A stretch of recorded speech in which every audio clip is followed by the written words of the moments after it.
Saluer le soleil à la fraîche sur les toits de la capitale espagnole, voilà un plaisir que peu de Madrilènes peuvent s'offrir. C'est comme ça que Johan et ses ouvriers débutent leur journée. Ce Roumain de 30 ans dirige sa propre société de ravalement de façade. Il emploie régulièrement jusqu'à 10 salariés. Alors que le secteur de l'immobilier en Espagne est sinistré, son entreprise à lui ne connaît pas la crise. Johan et ses gars sont satisfaits de coller au cliché du bon ouvrier roumain. J'aime bien travailler les façades. Et en plus, j'ai le goût du travail bien fait. C'est tellement agréable de voir qu'une façade moche est devenue belle après notre passage. C'est un travail d'équilibriste. Quand tu fais ce job, tu peux pas te permettre d'avoir peur. Début 2000, la Roumanie est fauchée par la crise. Son entrée dans l'Union européenne en 2007 n'y change rien. Le pays peine à se relever de 27 ans de dictature Ceausescu. Du coup, beaucoup choisissent l'exil. Avec 1 million de compatriotes, Johan et ses ouvriers Spirou et Marius forment la plus importante diaspora du Royaume d'Espagne. Leur arrivée est toute récente, pas plus de 10 ans. La raison? L'économie, bien sûr. Je suis venu ici avec l'intention de faire fortune et de repartir au bout de 2 ans. Mais je me suis aperçu qu'il fallait du temps pour vraiment gagner de l'argent. Et finalement, les années passent et puis tu t'adaptes. Alors pour le retour, on verra. Certes, ce n'est pas la fortune. Spirou et Marius émargent à un peu plus de 1 000 € par mois. En Roumanie, pour le même job, ils en touchaient à peine 300. Mais l'argent ne fait pas tout. Quand on leur parle du pays, nos ouvriers ont le moral au fond de la tasse.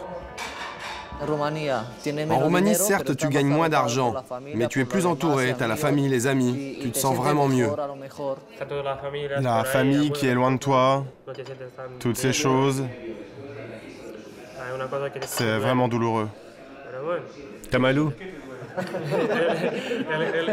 J'ai mal au cœur. Jeunes échambreurs. Johan et ses potes n'ont pas le temps de s'apitoyer sur leur sort. Il faut faire tourner la boutique. Direction le centre-ville, Johan a d'autres chantiers à inspecter. Des Roumains de Madrid, il est l'un des pionniers. Débarqué sans diplôme début 2000, en plein boom immobilier, il apprend l'espagnol sur des chapeaux de roue et démarche ses premiers clients. Aujourd'hui, il donne même du travail à son papa, qu'il a fait venir spécialement de Roumanie. Au début, je ne cherchais que l'argent. Maintenant, je suis très fier de pouvoir aider les familles roumaines et de devenir quelqu'un parmi les Roumains de Madrid. En Espagne, dans les rangs des immigrés, le taux de chômage peut grimper jusqu'à 45%. Pourtant, Johan et ses ouvriers investissent même les toits des beaux quartiers.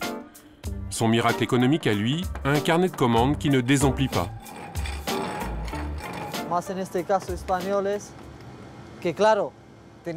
À une époque, les Espagnols avaient tellement de boulot qu'ils ont délaissé les jobs qui ne les intéressaient pas. Mais avec la crise, ils feraient n'importe quoi pour y revenir. Ils ont besoin de faire vivre leur famille. Seulement, nous nous sommes adaptés, nous nous sommes installés dans ces boulots qu'ils ne voulaient pas faire avant. Johan emploie exclusivement des compatriotes. Bien sûr, tous les Roumains de Madrid ne sont pas au top comme lui, mais leur force, c'est de se réunir et de travailler en réseau.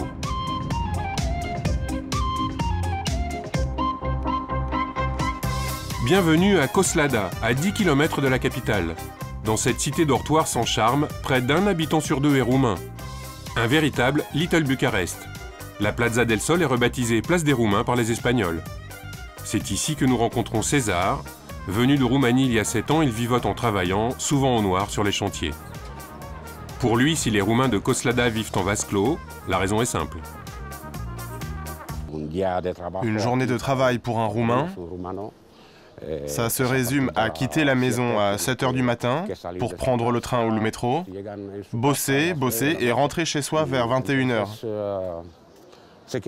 Et tout ça, ça laisse peu de temps pour s'impliquer dans la vie sociale espagnole. Pour César, qui a vécu sous la dictature de Ceausescu, l'Espagne, c'est l'Eldorado démocratique. Il milite au Parti socialiste espagnol et a créé sa petite association. Une fois par mois, en tant que président, César réunit quelques membres de son assos. Objectif, accueillir les nouveaux arrivants. Autour de la table, 3 générations de Roumains. autant de façons de vivre l'émigration.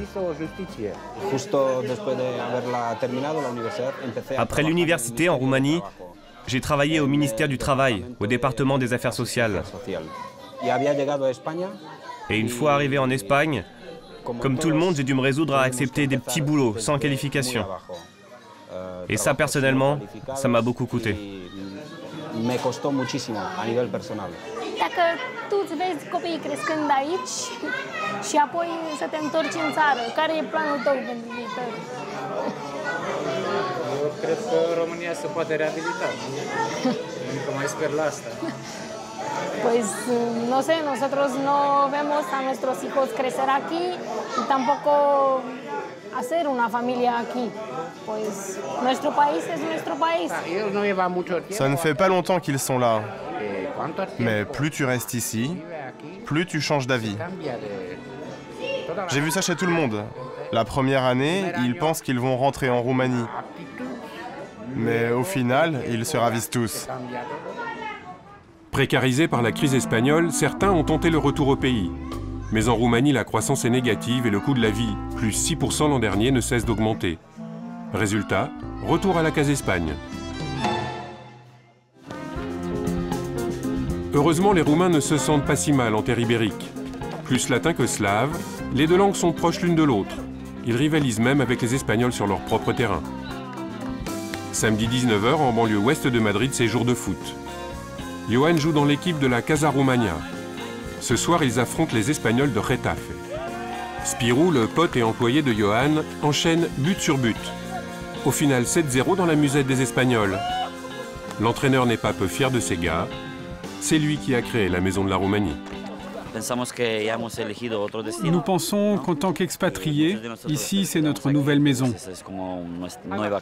notre pays d'adoption. Au fond de nous, on ressent toute la nécessité de se réunir et de vivre un peu comme en Roumanie. Toute l'équipe, là, on est premier du championnat.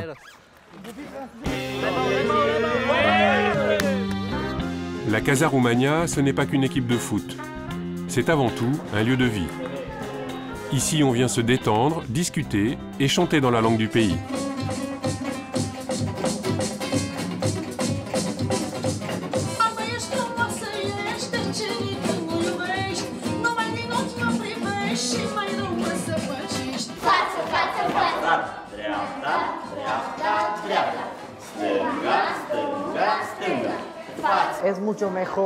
C'est toujours mieux d'avoir un lieu où on peut se rassembler et se sentir bien, histoire de ne pas avoir le sentiment de n'être qu'un étranger.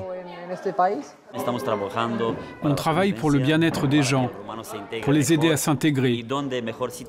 Il n'y a pas mieux pour cela que cet endroit où l'on parle en roumain, où l'on peut dire à quelqu'un « non, ça ne se fait pas ». Il y a des normes à respecter dans ce pays, on a des droits, mais aussi des devoirs. Il y a des normes sociales plus faciles à intégrer que d'autres. Côté fiesta, les jeunes Roumains de Madrid se sont mis à l'heure espagnole. Enfin presque. Ils ne sortent pour la plupart que dans leur propre boîte de nuit. Johan s'y rend tous les samedis. S'il a su intégrer le monde du travail espagnol, il lui reste encore un peu de chemin dans celui de la nuit. Les Espagnols, quand ils font la fête, tu peux pas les suivre. Difficile en la voyant danser de penser que cette jeunesse ambitionne un retour au pays. Ici, en Espagne, même pour ceux qui ont perdu leur job, l'aide au chômage entre 500 et 600 euros par mois est 2 fois plus importante que le salaire moyen en Roumanie. Crise ou pas crise, on y est, on y reste.